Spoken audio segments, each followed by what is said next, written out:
যে ইয়াত এটা ভাল থাকিবৰ বাবে অতিথিসকল আহিলে থাকিবৰ বাবে এটা সুবিধা কৰিব লাগে।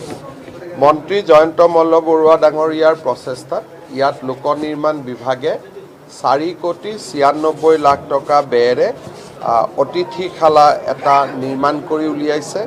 ইয়াতে প্ৰায় 16টা কোঠা থাকিব, 60গৰাকী লোকে বহি সভা আদিও কৰিব পাৰিব, কনফাৰেন্স আদি। মই ভাবোঁ যে ঘগ্ৰাপাৰ অঞ্চলৰ বাবে আৰু এটা সুবিধাৰ সংযোজন হ'ল। ইয়াত কাষত ইঞ্জিনিয়াৰিং কলেজো আহি আছে আৰু আপোনালোকে জানে যে মেডিকেল কলেজত আহিবৰ কাৰণে আমি উৰণীয়া সেতু এখনৰো কথা বতৰা আগুৱাই লৈ গৈছোঁ। গতিকে লাহে লাহে অঞ্চলটো যথেষ্ট আগবাঢ়িছে আৰু আগবাঢ়ি গৈ থাকিব। আজি নলবাৰী জিলাৰ বাবে এটা খুব আনন্দৰ দিন। আমি মিড ডে মিল যেতিয়া স্কুলত বনাওঁ তাত এটা নিৰ্দিষ্ট পৰিমাণৰ চৰকাৰৰ পৰা পুঁজি আহে, কিন্তু খোৱা বোৱা যিমানটো সেই পুঁজিৰে পুষ্টিকৰ খাদ্য দিব লাগে হয়তো দিব পৰা নাযায়। এতিয়া অসম চৰকাৰ আৰু অক্ষয় পাত্ৰ ফাউণ্ডেশ্যনৰ মাজত এটা বুজাবুজি আছে যে আমি চৰকাৰী টকাখিনি দিম, আপোনালোকে তাৰ অতিৰিক্তকৈ টকা সংগ্ৰহ কৰি আনিব আৰু ল'ৰা ছোৱালীখিনিক এটা জেগাতে খোৱা বনাই ৰাতিপুৱা আপোনালোকে সকলো স্কুলত গৈ বিতৰণ কৰিব। আমাৰ মধ্যাহ্ন আহাৰ যোগানৰ বাইদেউসকলৰ ইয়াত চাকৰিত অসুবিধা নহয়, কাৰণ বিলোৱা কামটো আমি তেওঁলোকক দিওঁ। আৰু এই ধৰণে বহু দিনৰ পৰা কামৰূপ জিলাত এই আঁচনিটো চলি আছে, সকলোৱে সুফল পাইছে। আৰু ইয়াৰ লগত যোৰহাট জিলাতো আমি আৰম্ভ কৰিছিলোঁ। মাজুলীত নিৰ্মাণৰ কাম চলি আছে। আজি আমি নলবাৰীতো চেণ্ট্ৰেলাইজ কিটচেনটোৰ নিৰ্মাণৰ কাম হাতত ল'ম আৰু নলবাৰীৰ লগতে লখিমপুৰ, ডিব্ৰুগড় আৰু তেজপুৰতো অহা 10 দিনৰ ভিতৰত আমি এনেকুৱা 3টা কিটচেন নিৰ্মাণৰ কাম আৰম্ভ কৰিম। মোৰ মনত ইচ্ছা আছে যে গোটেই অসমত সকলোতে হ'ব লাগে, কিন্তু অক্ষয় পাত্ৰৰো ইমান সম্পদ নাই। তেওঁলোকেও বিচাৰে যে পৰ্যায়ক্ৰমে আগবাঢ়ি গৈ থাকক। গতিকে আজি নলবাৰীত এই কামটো আমি আৰম্ভ কৰিম।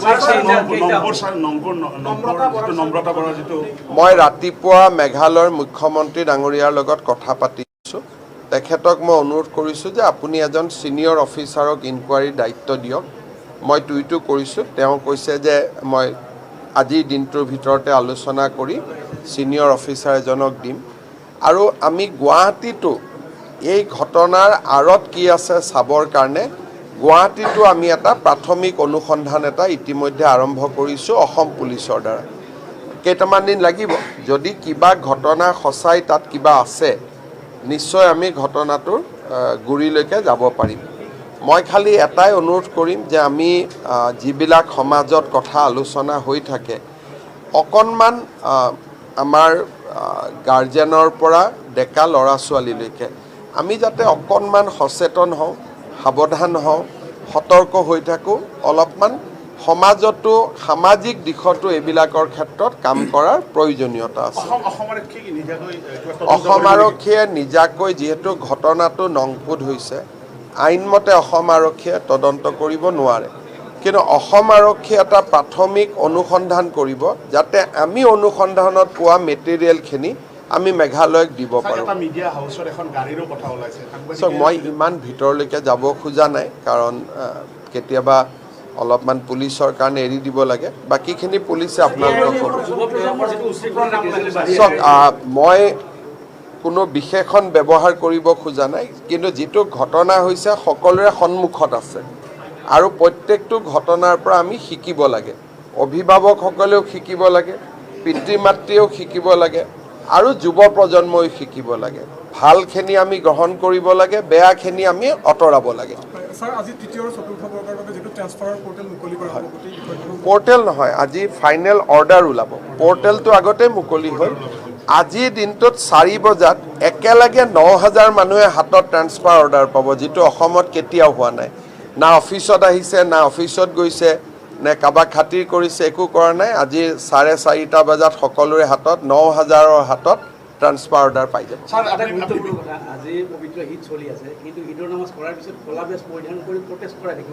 কোনে কিহৰ কাৰণে প্ৰটেষ্ট কৰিছে?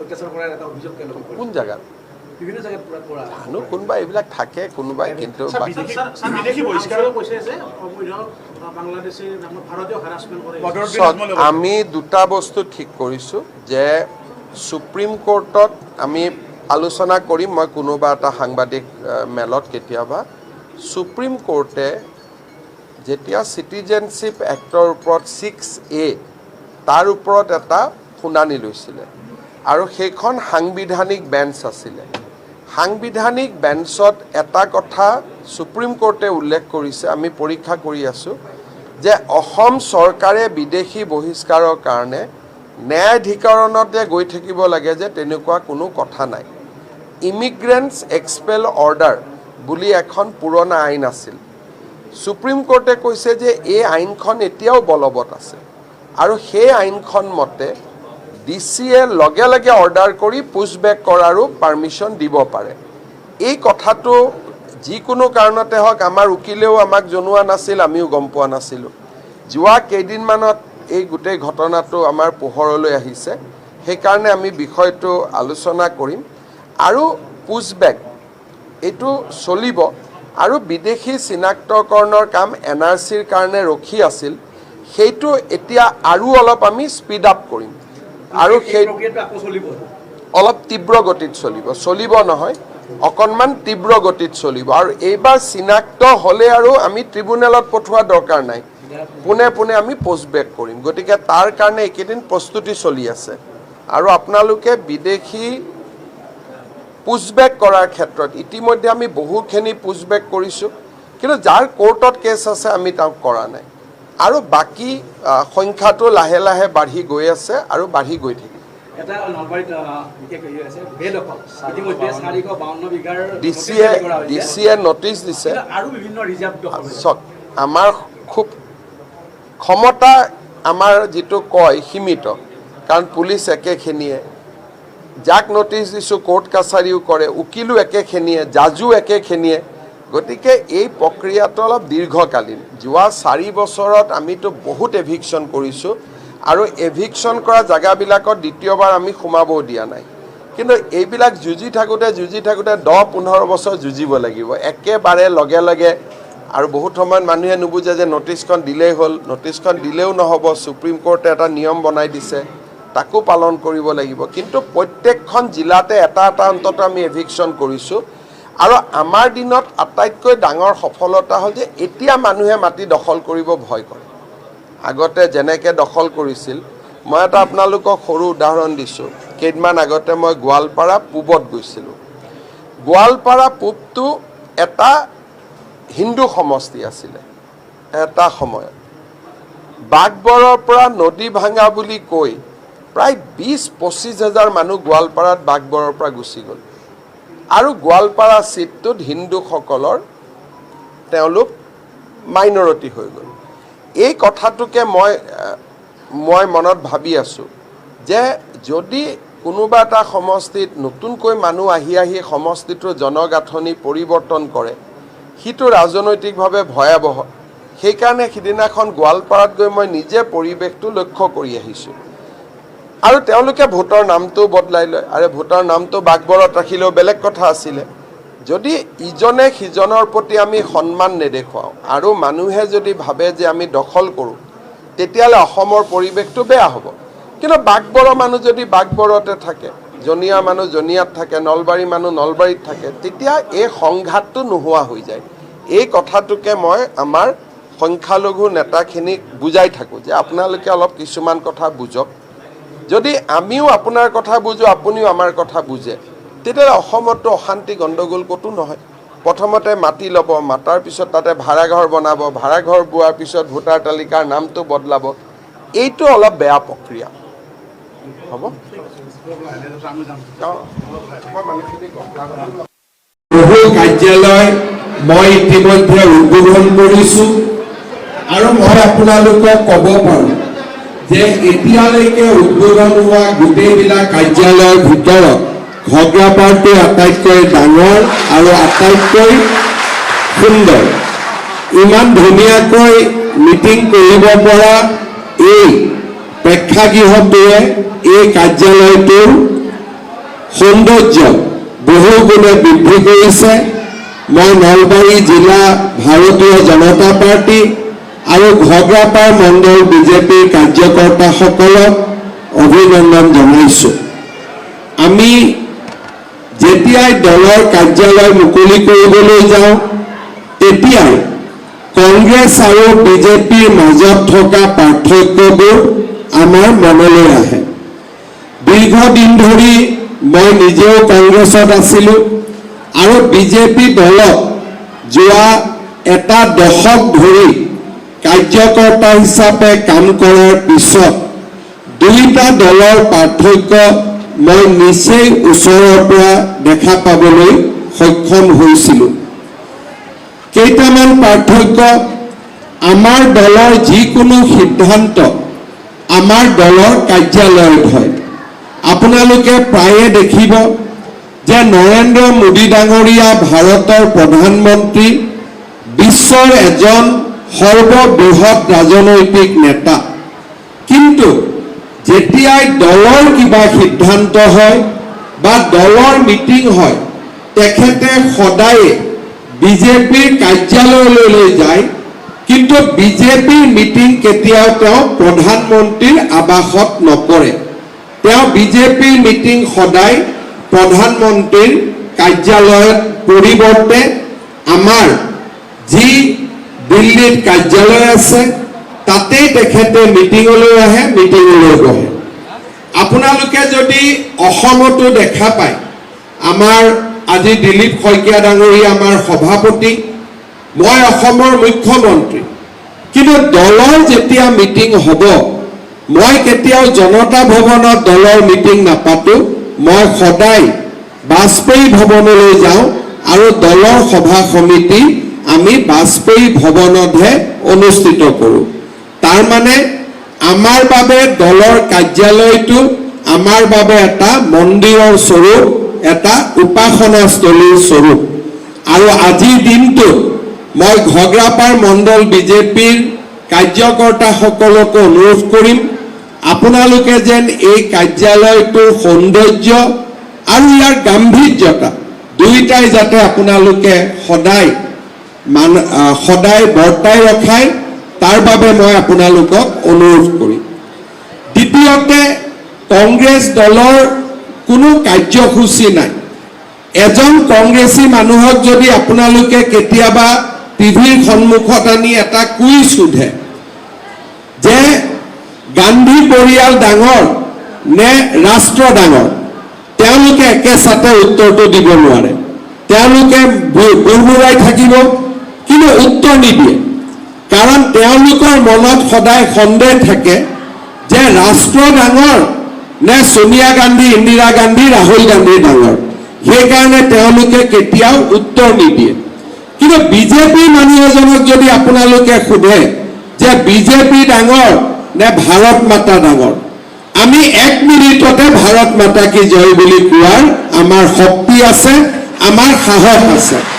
সেইটোৱে হ'ল আমাৰ দলত কাৰ্যসূচী আছে, অৰ্থাৎ ৰাষ্ট্ৰৰ সকলো প্ৰকাৰৰ পৰা কল্যাণ, ভাৰতৰ সকলো ফালৰ পৰা কল্যাণ, আমাৰ ৰাজ্যখনৰ বিকাশ আৰু সমৃদ্ধি, আমাৰ ব্যক্তিগত স্বাৰ্থৰ বহু ওপৰত সমাজৰ উন্নতি, ব্যক্তি স্বাৰ্থৰ তলত সমাজৰ উন্নতি আটাইতকৈ ওপৰত, সেই হৈছে ভাৰতীয় জনতা পাৰ্টিৰ কাৰ্যসূচী।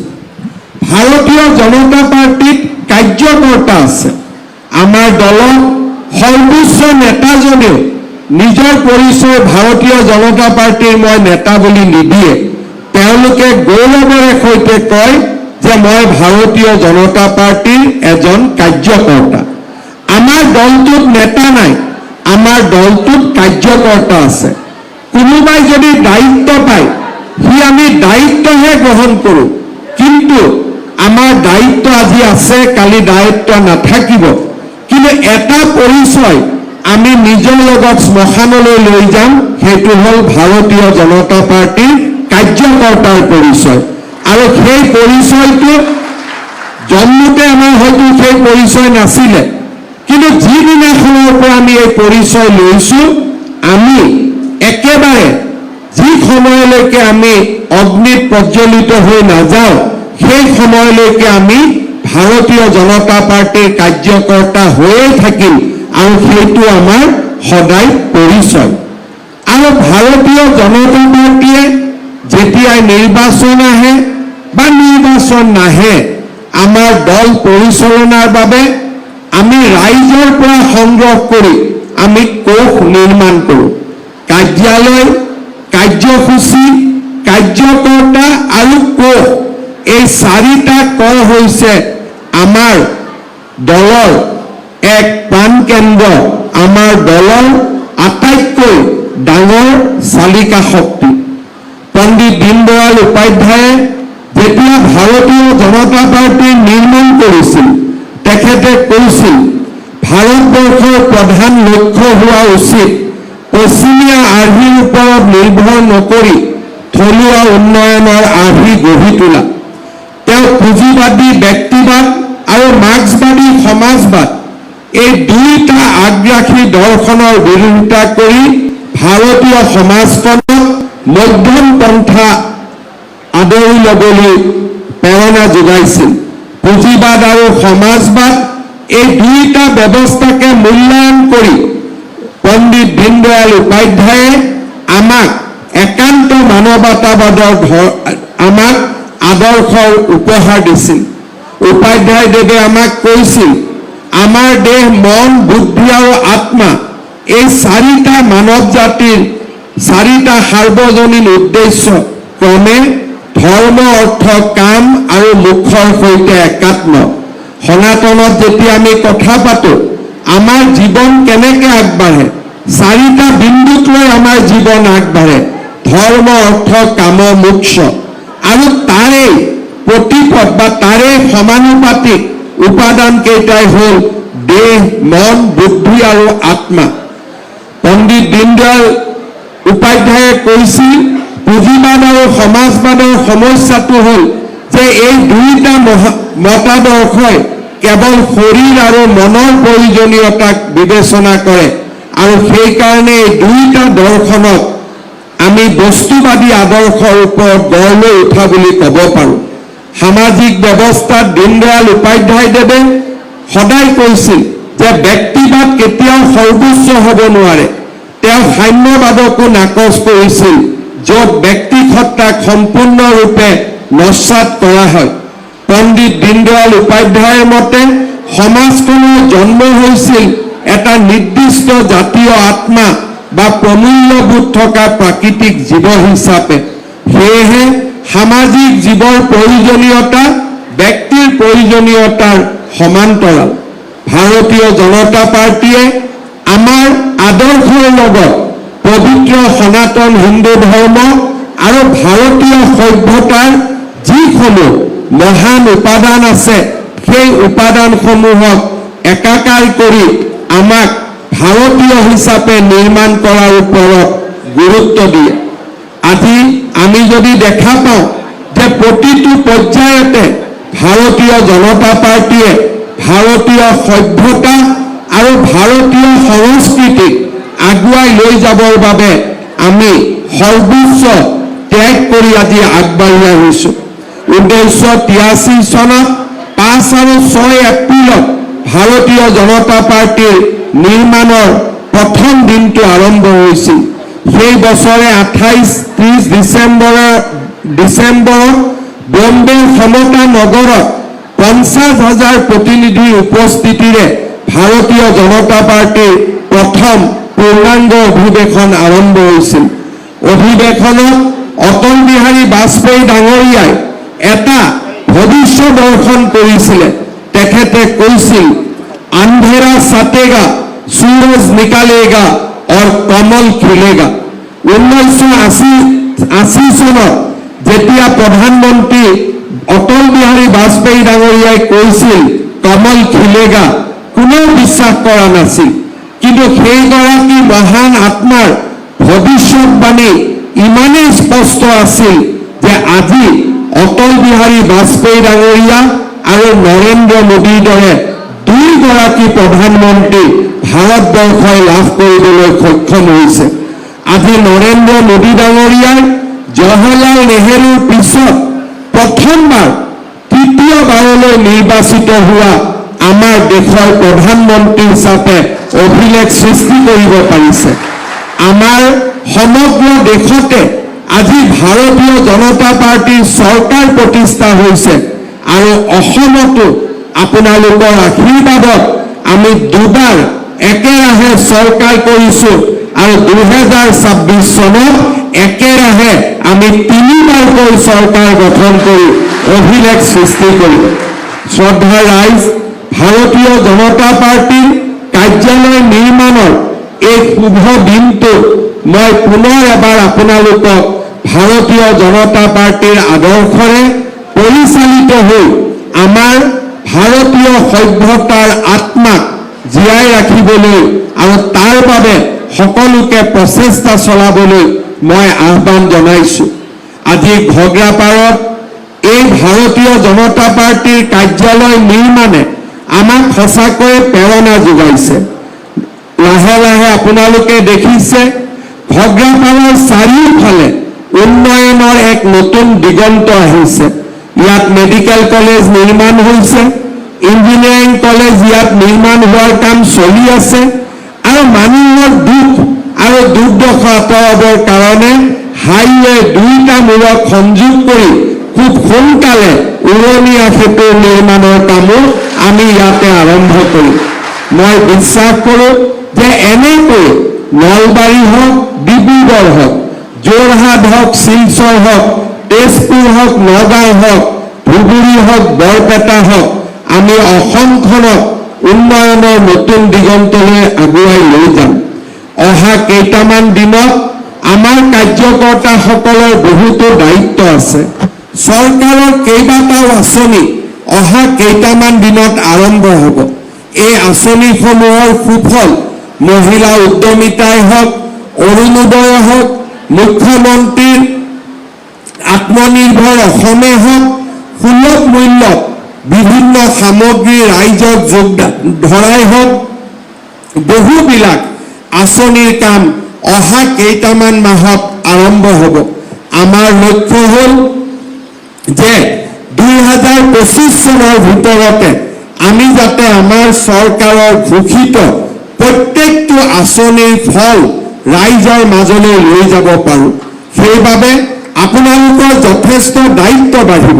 মই বিশ্বাস কৰোঁ যে আমাৰ মন্ত্ৰী জয়ন্ত মল্ল বৰুৱা ডাঙৰীয়াৰ নেতৃত্বত আপোনালোকে নলবাৰীত সংগঠন ইমানেই শক্তিশালী কৰিব যাতে 2026ত অসমৰ ভিতৰতে অভিলেখ সৃষ্টি কৰি আমি নলবাৰী বিধানসভা জয়লাভ কৰিব পাৰোঁ। আপোনালোকৰ আজি পুনৰ এবাৰ মই ধন্যবাদ জনাইছোঁ। আজি নলবাৰীৰ সুসন্তান দিলীপ শইকীয়া ডাঙৰীয়া ভাৰতীয় জনতা পাৰ্টিৰ সভাপতিৰ দায়িত্বত আছে আৰু আপোনালোকৰ দায়িত্ব যথেষ্ট বৃদ্ধি হৈছে। মন্ত্ৰী জয়ন্ত মল্ল বৰুৱা, চন্দ্ৰমোহন পাটোৱাৰী, আমাৰ দিলীপ শইকীয়া ডাঙৰীয়া, আপোনালোক সকলোৱে লগ হৈ যোৱাবাৰ আমাক 3টাৰ ভিতৰত 2টা চিট দিছিলে। এইবাৰ মই আপোনালোকক দাবী কৰিম যাতে 3টাৰ ভিতৰত আপোনালোকে আমাক 3টা চিট দিয়ে। সেয়ে মই আপোনালোকৰ ওচৰত মৰমৰ দাবী কৰিম আৰু মই বিশ্বাস কৰোঁ পঞ্চায়ত নিৰ্বাচনত নলবাৰী জিলাত যি আমি অভূতপূৰ্ব সফলতা লাভ কৰিছোঁ, ই নিশ্চিত কৰিছে যে আমি 3টা চিটে জয়লাভ কৰিব পাৰিম। মই পুনৰ এবাৰ এই আপাহতে পঞ্চায়ত নিৰ্বাচনত বিজয়ী প্ৰতিগৰাকী প্ৰাৰ্থীলৈ মোৰ শুভ ইচ্ছা আৰু অভিনন্দন জ্ঞাপন কৰিছোঁ। লগতে আৰু এটা মই কথা কওঁ, মেম্বাৰত আমি দলীয় টিকট দিয়া নাছিলোঁ। গতিকে মেম্বাৰত জয়ী হোৱাজনো বিজেপি, পৰাজিত হোৱাজনো বিজেপি। সেইবাবে আপোনালোকে যাতে জয়ীজনৰ লগতে পৰাজিতজনকো যাতে দলত সদায় কাম কৰিবৰ বাবে আগ্ৰহ প্ৰেৰণা দিয়ে, তাৰ বাবে মই আপোনালোকক অনুৰোধ কৰিম। মেম্বাৰত যিকেইজন হাৰিছে, মনত বেয়া লাগি 2-এজন ঘৰত সোমাই আছে, তেওঁলোকক উলিয়াই অনাৰ দায়িত্বও আপোনালোকে ল'ব লাগিব। কাৰণ ইলেকশ্যনত জিকিব পাৰে, হাৰিব পাৰে, কিন্তু প্ৰত্যেকজনেই ভাৰতীয় জনতা পাৰ্টীৰ গৌৰৱী কাৰ্যকৰ্তা আমি সকলোৰে লগত পৰিয়ালৰ দৰে থিয় হৈ থাকিব লাগিব। পুনৰ এবাৰ আপোনালোক সকলোকে মই উষ্ণ অভিনন্দন জনাই মই মোৰ বক্তব্যৰ সামৰণি মাৰিছো। ধন্যবাদ। জয় হিন্দ, বন্দে মাতৰম। মোৰ লগত একেলগে ক'ব, ভাৰত মাতা কি, ভাৰত মাতা কি, ভাৰত মাতা কি, বন্দে বন্দে বন্দে, জয় আই অসম। বহুত বহুত ধন্যবাদ।